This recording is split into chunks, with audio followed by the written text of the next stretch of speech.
समाज वादी गैर मजहबी अवामी जमहूरिया बनाएं और इसके तमाम शहरियों के लिए हासिल करें।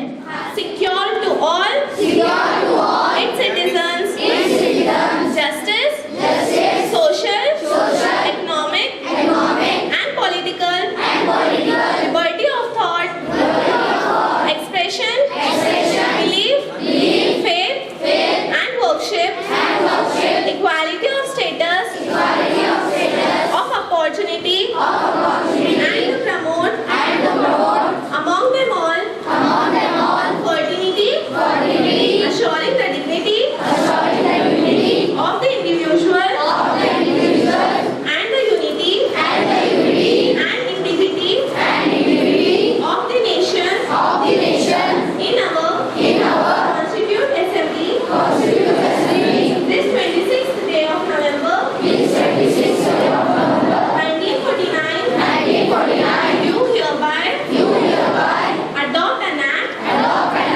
and give to ourselves this Constitution. The word socialist and secular were added by the 42 Constitution Amendment Act 1976.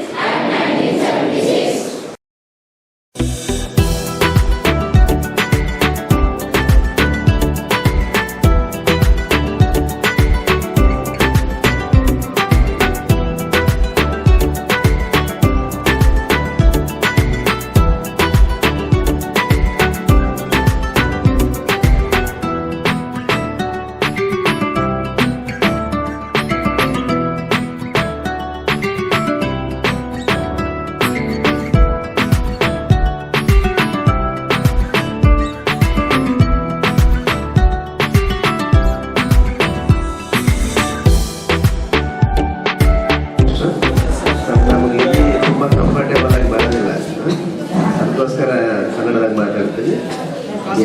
ಎಲ್ರಿಗೂ ಶುಭ ಮುಂಜಾನೆಗಳು.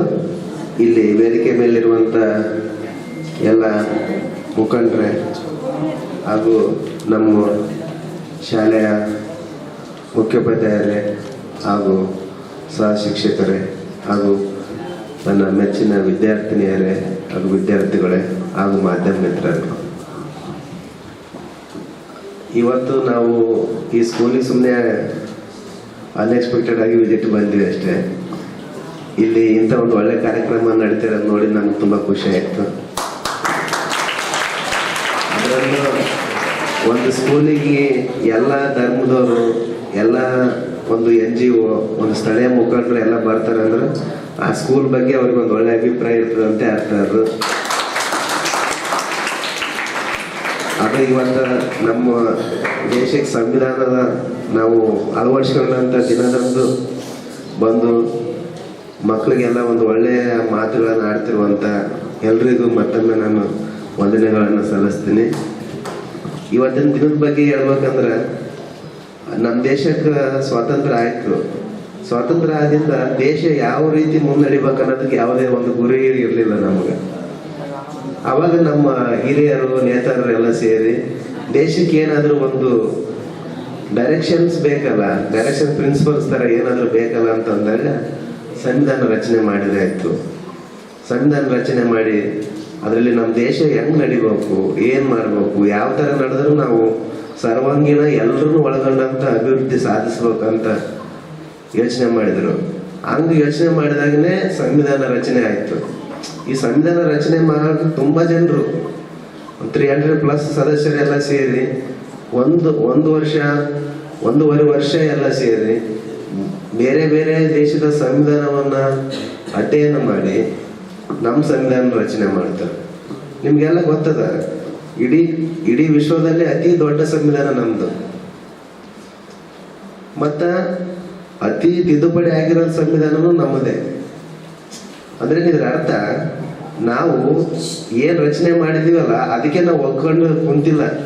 ಏನೇನು ಬದಲಾವಣೆ ಆಗ್ತದಲ್ಲ ಬದಲಾವಣೆಗಳಿಗೂ ಕೂಡ ನಾವು ತೆರೆದುಕೊಳ್ತೀವಿ ಅಂತ ಅರ್ಥ. ಅದು ನಮ್ಮ ಸಂವಿಧಾನ ತಿದ್ದುಪಡಿ ಆಗಿದೆ ಅಂದ್ರೆ ಅದ್ರದ್ದು ಇದು ಕಡಿಮೆ ಅಂತ ಅಲ್ಲ, ನಾವು ಬದಲಾವಣೆಗಳಿಗೆಲ್ಲ ಒಳಪಡ್ತೀವಿ. ನಾವು ಭಾರತೀಯರು ನಾವು ಬದಲಾವಣೆಗಳಿಗೆ ಒಂದಾಗ್ತೀವಿ ಅಂತ ಅರ್ಥ.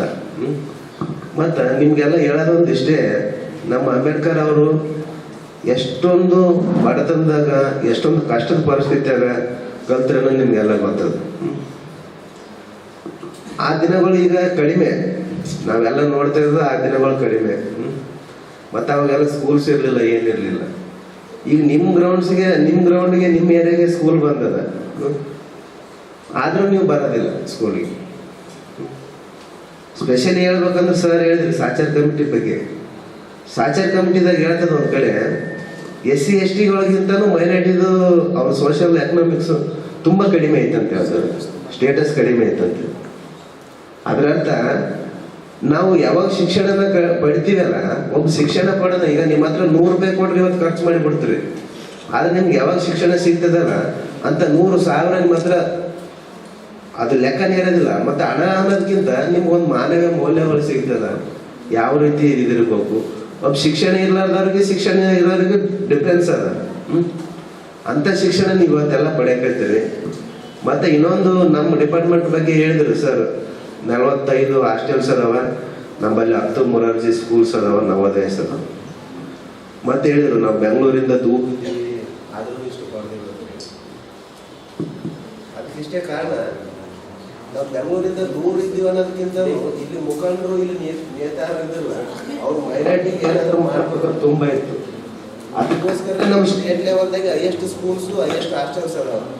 ಅದಕ್ಕೆಲ್ಲ ನಿಮ್ಮ ಹತ್ರ ಮುಖಂಡರು ಅವ್ರದ್ದೆಲ್ಲ ಪರಿಶ್ರಮನೇ ಕಾರಣ ಅಂತ ಮತ್ತು ಅದಕ್ಕೆ ನಾವು ವಿಶೇಷವಾಗಿ ಹೇಳೋದಿಷ್ಟೇ, ನೀವೆಲ್ಲರೂ ಸ್ಕೂಲಿಗೆ ಬರ್ರಿ, ಚೆನ್ನಾಗಿ ಓದ್ರಿ.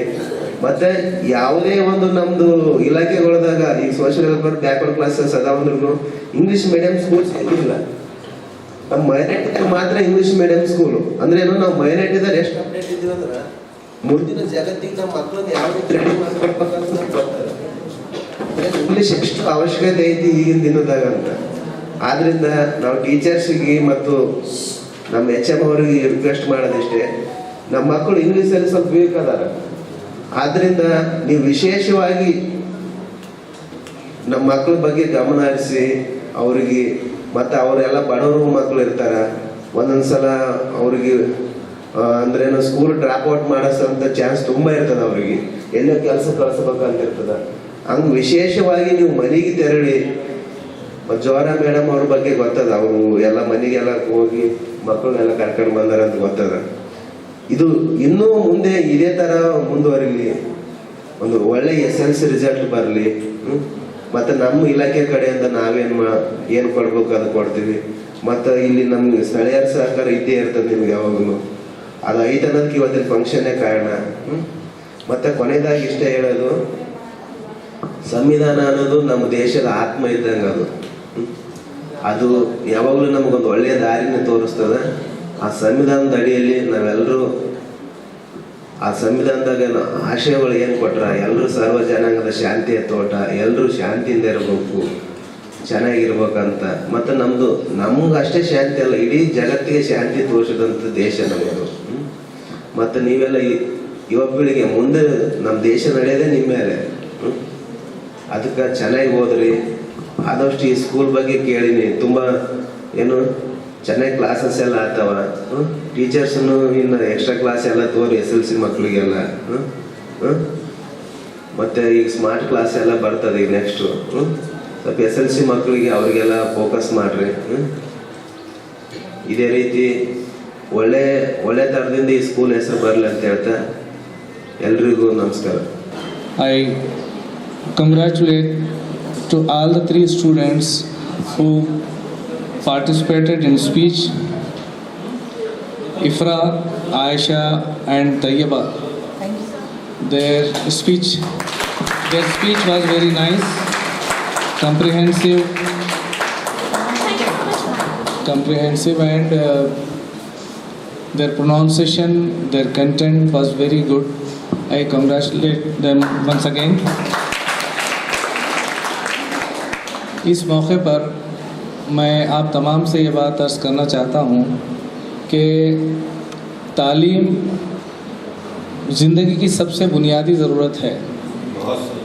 तालीम सबसे बुनियादी ज़रूरत है। इसके बगैर कोई भी आदमी इंसान नहीं बन सकता। इंसान बनने के लिए आदमी का तालीम याफ्ता होना बहुत ज़रूरी है। ये ख़ुद उसकी ज़ात के लिए ज़रूरी है और उसके साथ साथ अपनी कौम और अपने मुल्क के लिए भी बेइंतहा ज़रूरी है। जब तक आप तालीम हासिल नहीं करेंगे तरक्की नामुमकिन है। तरक्की के लिए तालीम का हुसूल बेहद ज़रूरी है और हुसूल तालीम के लिए असातिज़ा की इज़्ज़त, उनकी रहनुमाई हासिल करना भी आप तमाम का फ़रीज़ा है। आप ये मत सोचिए कि यहाँ कुछ साल तालीम हासिल करने के बाद हमें अपने घरों में जाके बैठ जाना है, ऐसे नहीं है। आपको इस मुल्क की तरक्की का हिस्सा बनना है और उसके लिए जान तोड़ कोशिश करनी है। और ये मत सोचिए कि बस तालीम हासिल कर ली, कुछ रोज़गार मिल गया, ज़िंदगी गुजारे और चले गए, ऐसा नहीं है। आपको ज़िंदगी का एक मकसद बनाना चाहिए, एक एम के साथ आपको ज़िंदगी गुजारनी चाहिए कि आपको क्या बनना है और ऐसा क्या काम करना है जिससे आपका, आपके वालिदैन का, आपकी कौम का नाम रोशन हो। तो इसके लिए मैं आपसे गुजारिश करना चाहता हूँ कि जी लगा कर पढ़िए, खूब मेहनत कीजिए। सिलेबस से हटकर भी जो किताबें हैं उन पर भी तवज्जो देने की ज़रूरत है। जिन बच्चों का इंटरेस्ट जिस मैदान में है, अगर किसी को पेंटिंग में दिलचस्पी है तो उसके मुतालिक आप पढ़ें, किसी को स्पोर्ट्स से दिलचस्पी है तो वो पढ़ें, लिटरेचर से दिलचस्पी है तो वो पढ़ें, आप सोशल साइंस से आपको दिलचस्पी है तो वो पढ़ें। ये नहीं कि सिर्फ सिलेबस की किताबें पढ़ ली और हमारा काम ख़त्म हो गया, ऐसा नहीं। आपको दुनिया में क्या कुछ हो रहा है अपने अतराफ़ से भी वाकिफ़ होना बहुत ज़रूरी है और उसके लिए पढ़ना ज़रूरी है और अपने अतराफ़ क्या क्या हो रहा है हर चीज़ पर नज़र रखने की ज़रूरत है। आज लोग, जिन लोगों को हम याद करते हैं, महात्मा गांधी, मौलाना आज़ाद, जवाहरलाल नेहरू और ऐसी बड़ी बड़ी शख्सियतें हैं, तो हमको ये सोचना चाहिए कि हम उनके जो नाम ले रहे हैं क्यों ले रहे हैं, आज हम उनको याद क्यों कर रहे हैं, क्या वजह है, उनका क्या कंट्रीब्यूशन है। ऐसे 130 करोड़ आवाम रहते हैं यहाँ पर, लेकिन हम नाम लेते हैं गिने चुने लोगों के। तो उसकी वजह क्या है? उसकी वजह सिर्फ यही है कि उन्होंने ज़िंदगी में अपनी ज़ात से ज़्यादा अपनी कौम और मुल्क के लिए काम किया और उसकी तरक्की के लिए अपनी जानें तक लगा दी उन लोगों ने, तब कहीं जाकर उनका नाम हुआ और आज हम उनको याद करते हैं। तो आप भी अपनी ज़िंदगी का नज़्म-उल-ऐन बनाइए, एम और गोल बनाइए कि कुछ तरक्की करें आप लोग। Constitution Day. We are all here to celebrate this day. And the Interreligious Forum for Peace and Harmony, we have already heard a little introduction from our guest Rizwan Siddiqui. He is a vice president, and the president who is not able to come, Bishop Robert Miranda, and all the members, very especially Mastan brother is also one of the members. And he also told this is one of the day we have selected to organize a session for all of you and calling dignitaries. But sir told we'll have some other day. Surely, sir, that is his intention, because we are all here to bring people together to build our country and society wherever we are. That is what. And on this day, very summarized, dear sir, our Akram sir, Prakash sir, has beautifully summarized the presentation that you have done, congratulating our students. The 3 students, they have come forward and beautiful brought out what is Constitution, what is fundamental rights, how the Constitution came about. That is what. On this day, supposed to be the president of this Interreligious Forum for Peace and Harmony, bishops to be here, should be here, would have been here. But because of some other reason, he is out of station. And he asked me to represent both of us here. And we are all glad to be here, both of us along with you. Thank you for your kind appreciation. In my Hindi, of course I studied Hindi but not so much with my Hindi. So kindly bear with me little time with English, okay? Are you able? Okay. So I have a small exercise for you. Everyone hold some other hand who is beside you. Everyone hold the hands of beside you. Just hold it. Hold बाजू वाला हाथ पकड़ो. Lift your hands, everyone. Lift everyone hand, like that. Everyone lift hand. Okay. We'll say together, we are Indians, we love India. Okay? Together, 3, 2, 1, start. We are Indians, we love India. We'll say 3 times. We are Indians, we love India. We are Indians, we love India. आज constitution को, दस्तूर को हमने हम पर apply कर लिए, यानी 1949 नवंबर 26 को कॉन्स्टिट्यूशन मुकम्मल हुआ और अपने आप पर हम उसको अप्लाई कर लिए और 26 जनवरी उस दिन कॉन्स्टिट्यूशन को हमने इम्प्लीमेंट की। 2 महीने बाद तो आप जानते हैं करीब 2 साल डॉक्टर बाबा साहेब अम्बेडकर के सदारत में, यानी ड्राफ्टिंग कमेटी चेयरमैन थे वो, उन्होंने 100 से ज़्यादा अलग अलग मुल्कों के कॉन्स्टिट्यूशन को उन्होंने स्टडी की, उन्होंने पढ़ा, उन्होंने स्टडी करके इंडियन कॉन्स्टिट्यूशन को उन्होंने लिखा। और कई लोग कहते हैं कि उन्होंने एक नहीं लिखे, बहुत सारे लोग मिलकर लिखे।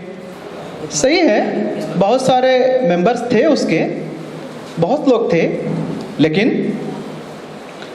डॉक्टर बाबा साहेब अम्बेडकर ने बहुत मेहनत की उस पर। रात दिन 18-20 घंटे उन्होंने उस पर वक्त लगाते थे, पढ़ते थे और एक आर्टिकल पार्लियामेंट में डिस्कशन करते थे। डिस्कशन पे लंबी बहस होती थी, रात 10-11 बजे तक पार्लियामेंट में बहस होती थी और उस पर कुछ अमेंडमेंट लाना है तो फिर से उसको अमेंडमेंट लाते और उसको फिर से फाइनल कर देते। तो काफ़ी बहुत मेहनत के बाद हिंदुस्तान का दस्तूर बना। आज हम सब लोगों ने यहाँ बैठे हैं तो हमारे दस्तूर की बदौलत। मैडम कह रहे थे एक लड़की, ड्रॉप आउट लड़की, डायरेक्ट 8th स्टैंडर्ड में उन्होंने एडमिशन लिया। ये कैसे पॉसिबल है? ये सिर्फ दस्तूर की वजह से। राइट टू एजुकेशन एक्ट अगर नहीं होता तो हमने डायरेक्ट उनको 14 साल की लड़की को 8th स्टैंडर्ड में एडमिशन नहीं ले सकते थे, है ना। फर्स्ट स्टैंडर्ड से पढ़ना पड़ता था, पहले फर्स्ट स्टैंडर्ड से पढ़ना पड़ता था, लेकिन उनको राइट टू एजुकेशन एक्ट के जरिए डायरेक्ट एडमिशन मिला। और अभी फिर से अपडेट कोई एक असातिज़ा ने एजुकेशन पर आप कहें, थोड़ा आप और एक अपडेट करिए उसको। अभी NEP आया है, national education policy 2020। Right to education वो साइडलाइन हो गया है अभी, यानी उसको रद्द नहीं किया गया, लेकिन उसको साइड किया गया है। अभी NEP 2020 लास्ट अप्रैल से इम्प्लीमेंट हुआ है इंडिया में, और उसके ही कुछ डिसीशंस आज इम्प्लीमेंट हो रहे।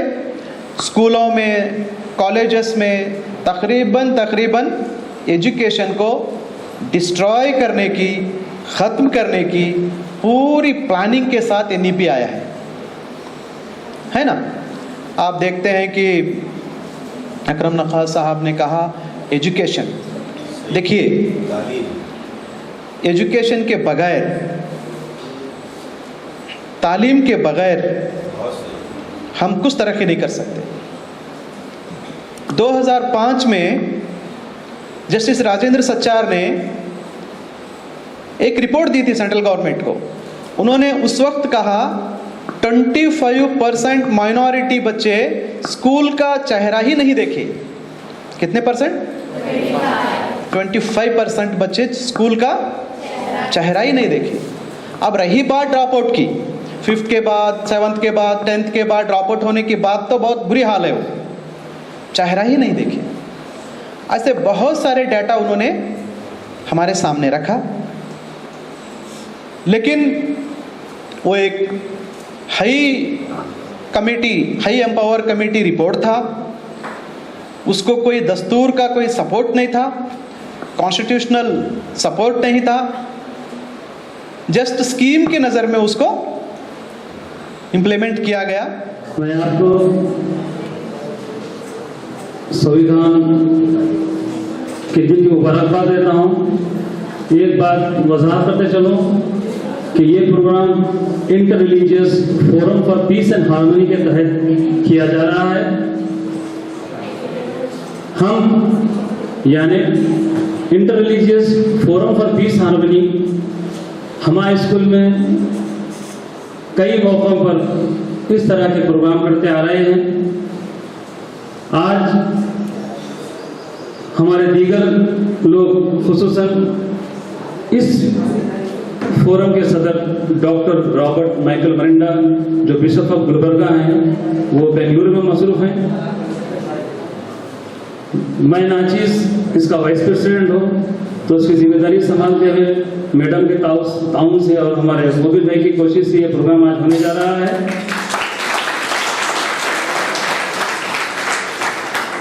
हमारे इस फोरम के ट्रेजर जनाब मुस्तफा ब्रदर साहब हमेशा की तरह आज भी हमारे साथ बैठे हुए हैं। इंशाल्लाह वो भी कुछ आपके पास सामने बयान करेंगे। Inter religious forum for peace harmony के एक मेंबर ख्वाजा गिसुदरा वो भी मेरे साथ यहाँ पर मौजूद हैं। हमने इस फंक्शन के लिए बतौर मेहमान खुसूसी शायर व इंजीनियर जनाब अकरम नवाज साहब को मदऊ किया। उन्होंने हमारी दावत पर यहाँ पर तशरीफ़ लाए हैं। इंशाअल्लाह वो भी अपने ख्यालात का इज़हार करेंगे। बिशप अपनी गैर मौजूदगी में वहाँ से bishop of house of bishop से फादर डेविड डिसूजा साहब और फादर अरुण दास साहब को भेजे हैं। वो लोग भी कुछ बयान करेंगे, मगर मैं आपको ये बताना चाहता हूँ कि जिसने हमें ये फंक्शन के लिए स्पीकर को चुने थे, रखे थे, वो भी आज गैर हाजिर रहे, प्रोफेसर संजय माकन साहब, लक्ष्मीकांत हुबली साहब। मगर मैंने बच्चों का सुना जो आप संविधान पर, कॉन्स्टिट्यूशन पर लिख के लाए हैं, इसके बाद कुछ बोलने का रहा ही नहीं। मगर आप लोग जिस अंदाज में ये प्रोग्राम इनाक़ाद किए हैं, जिस अंदाज में आपने अपनी तहरीरें पढ़े हैं, काबिल मुबारकबाद हैं। आपकी ये कोशिश हमारे लिए भी एक हिम्मत का बायस है। हम लोग यही चाहते हैं कि हमारी आने वाली नस्लें, ख़ासतौर पर आप लोग जिस पर हिंदुस्तान टिका हुआ है, भारत टिका हुआ है, कर्नाटक टिका हुआ है, आप लोग इस संविधान को बचाइए, अपने कॉन्स्टिट्यूशन को सेव कीजिए। अल्लाह ना करे इसमें कुछ तरमीम या कुछ चेंज हो गया तो हमें काफ़ी नुकसान होने का अंदेशा है। वैसे हम सब मिलकर कोशिश करेंगे कि अपने संविधान को बचाएं, अपने दस्तूर को बचाएं, अपने कॉन्स्टिट्यूशन को सेव करें। खाली तकरीर करने से, खाली जमा होने से कुछ नहीं होने वाला।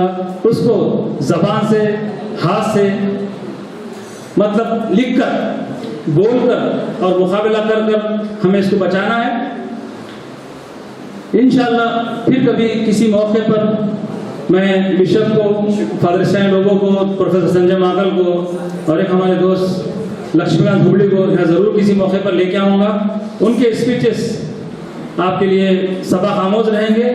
फिर वक्त मैं मैडम का, स्कूल के स्टाफ का, आपके बच्चों का inter religious forum for peace and harmony की तरफ से शुक्रिया अदा करता हूँ, जिसने हमें ये आज मौका फराहम किया कि संविधान के दिन हम यहाँ प्रोग्राम ऑर्गेनाइज कर सकें। मैं अपनी जानिब से, अपनी फोरम की जानिब से आप सभी का शुक्रिया अदा करता हूँ कि आपने हमें बुलाया, हमें अपने मज़ामीन सुनाए और हमको आप लोग सुने। शुक्रिया। ಅಂದ್ರೆ ಅಲ್ಪಸಂಖ್ಯಾತರ ಕಲ್ಯಾಣ ಇಲಾಖೆಯ ಜಿಲ್ಲಾ ಅಧ್ಯಕ್ಷರಾದಂತಹ ಭಕ್ತ ಮಾರ್ಕಂಡೇಯ ಸರ್ ಅವರು ಬಂದು ನಮ್ಮ ಕಾರ್ಯಕ್ರಮಕ್ಕೆ ಅತಿ ಶೋಭೆಯನ್ನು ತಂದುಕೊಟ್ಟಿದ್ದಾರೆ. ಅವರಿಗೆ ನಾನು ಹೃತ್ಪೂರ್ವಕ ವಂದನೆಯನ್ನು ಸಲ್ಲಿಸ್ತೇನೆ. ಮುಖ್ಯವಾಗಿ ಅವರು ಹೇಳಬೇಕು,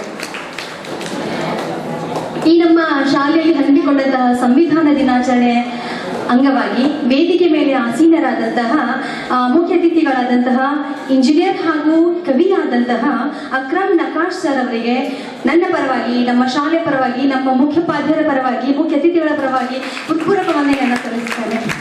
ಅದೇ ರೀತಿಯಾದಂತಹ ನಮ್ಮ ಇನ್ನೋರು ಮುಖ್ಯ ಅತಿಥಿಗಳಾದಂತಹ David D'Souza sir, father David D'Souza sir ಅವರು ಹಾಗೂ ಅತಿಥಿಗಳಾದಂತಹ ಫಾದರ್ ಅರುಣ್ ವಾಸ್ ಸರ್ ಅವರೇ ಹಾಗೂ ಮುಬೀನ್ ರಿಯಾಜ್ ಸರ್ ಅವರೇ, ಖಾಜಿ ರಿಜ್ವಾನ್ ಸಿದ್ದಿಖಿ ಅವರೇ ವೈಸ್ ಪ್ರೆಸಿಡೆಂಟ್ ಆದಂತಹ, ಆಮೇಲೆ ಇವರು ಖಾಜಿ ರಿಜ್ವಾನ್ ಸಿದ್ದಿಖಿ ಅವರು ವೈಸ್ ಪ್ರೆಸಿಡೆಂಟ್ ಆಗಿದ್ರು, ಆಮೇಲೆ ಅಜಾ ಗೇಸು ದರಾಜ್ ಸದಸ್ಯರು, ಆಮೇಲೆ ಮಸ್ತಾನ್ ಬಿರಾದರ್ ಸರ್ ಅವರಿಗೆ, ನಮ್ಮ ಶಾಲೆಯ ಮುಖ್ಯೋಪಾಧ್ಯಾಯರಿಗೆ ಹಾಗೂ ನಮ್ಮ ಕಾರ್ಯಕ್ರಮಕ್ಕೆ ಶೋಭೆಯನ್ನು ತಂದಂತಹ ಮುದ್ದು ಮಕ್ಕಳಿಗೆ, ಶಿಕ್ಷಕ ವೃಂದವರಿಗೆ ಹಾಗೂ ಮಾಧ್ಯಮ ವೃಂದಕ್ಕೆ ನನ್ನ ಪರವಾಗಿ, ಮುಖ್ಯೋಪಾಧ್ಯಾಯರ ಪರವಾಗಿ ಹಾಗೂ ನಮ್ಮೆಲ್ಲರ ಪರವಾಗಿ ಹೃತ್ಪೂರ್ವಕ ವಂದನೆಯನ್ನು ಸಲ್ಲಿಸುತ್ತೇನೆ. ಧನ್ಯವಾದ. अस्सलाम वालेकुम। आज 26 नवंबर को मौलाना आज़ाद मॉडल इंग्लिश मीडियम स्कूल में यौम आइन यानी हमारा दस्तूर का दिन मनाया गया और इस मौके पर Bhakta Markande sir, district minority officer के अलावा इंटर रिलीजियस फोरम की जानिब से इस फॉर्म के नायब सदर आली जनाब खाजी रिजवानुर रहमान सिद्दीकी साहब अल मारूफ बा मसूद भाई साहब, जनाब मस्तान बिरादर साहब कैशियर और फादर डिसोजा साहब और फिर अरुण वास साहब के साथ साथ गुलबर्गा के शायर व इंजीनियर जनाब अकरम नक्काश साहब और मुबीन रियाज साहब इस जलसे में बहैसियत मेहमानान खुसूसी शिरकत फरमाए हैं। मैडम अलहज्जा ज़ोहरा जबीन साहिबा जो मौलाना आज़ाद मॉडल इंग्लिश मीडियम स्कूल की प्रिंसिपल हैं, इनकी कोशिश से और इंटर रिलीजियस फॉर्म की जद्दोजहद से आज का ये प्रोग्राम बहुत ही कामयाब रहा। हमारी ये ज़िम्मेदारी है, तमाम स्पीकर्स, तमाम मुक़र्रिरीन ने अपने अपने तकारीर में इल्म को हासिल करने की अहमियत पर और दस्तूर हिंद पर चलने के लिए तमाम ख़वातीन हज़रात को, तमाम अवाम को गुजारिश की कि दस्तूर हिंद पर अमल करते हुए हम तमाम हिंदू मुस्लिम सिख ईसाई आपस में सब भाई भाई हमारे मुल्क भारत को तरक्की पर तरक्की अता करें और हमारे मुल्क का नाम रोशन करें।